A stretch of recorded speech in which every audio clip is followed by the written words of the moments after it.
Hi, I'm Chuck Colson with this week's 2-Minute Warning. One of the greatest prophets of modern times was born 100 years ago this year. His clarion call for Christians to get out of the pews and engage the culture is as important today as it was 50 years ago when he first burst onto the scene. Of course, the prophet I'm talking about is Francis Schaeffer. It's hard for you to imagine what the evangelical world looked like before Schaeffer. Thanks to men like Carl Henry, evangelicals had begun in the 1940s to emerge from their self-imposed post-Scopes trial cultural exile. But their effort to engage the larger culture was unrefined, lacked focus. And that was on their good days. Sometimes they became part of the problem, as when my denomination, the Southern Baptist Convention, came out in favor of liberalized abortion laws. Schaeffer changed all of that. Even his appearance, his trademark knickers and often straggling hair and his goatee and intense scowl screamed change. But far more important than his appearance were his words. He taught a generation of Christians how to put our culture and its practices in context. In other words, he taught them the importance of worldview. It was Schaeffer who taught evangelicals about the dangers of relativism.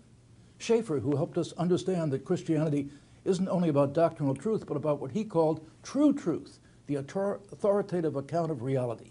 This truth is knowable, and without it we cannot begin to understand, much less change, the culture.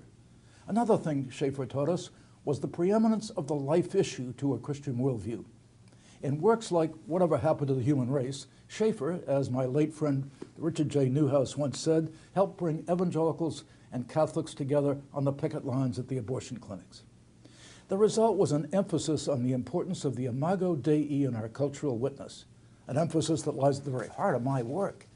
In fact, I'm deeply indebted to Schaeffer for the huge impact he had on me over the years. And you can read about this, check out this month's Christianity Today, where Dr. Timothy George and I write about the Schaeffer legacy and his influence on us. Of course, there's still much to do to carry on Schaeffer's work. In fact, if he were here today, I guarantee you, he'd be loudly decrying the church's complacency, our comfortable sanctuaries, our retreat from the culture. So what are we to do? Well, number one, read his works. Study his work. We have books and resources for you at colsoncenter.org. Second, get out of the pew and engage the culture. I know Schaeffer would have been 100% behind the Manhattan Declaration, the clearest call ever issued by Christians to defend the sanctity of human life, traditional marriage, and religious freedom. Go to manhattandeclaration.org, sign the declaration, and work as hard as you know.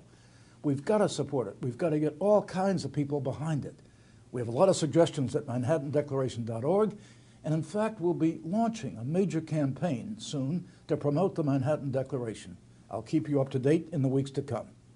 Let's take to heart the teachings of Francis Schaeffer, and what better way to celebrate the legacy of Schaeffer than to promote and defend true truth in the culture. I'm Chuck Colson. That's this week's 2-Minute Warning.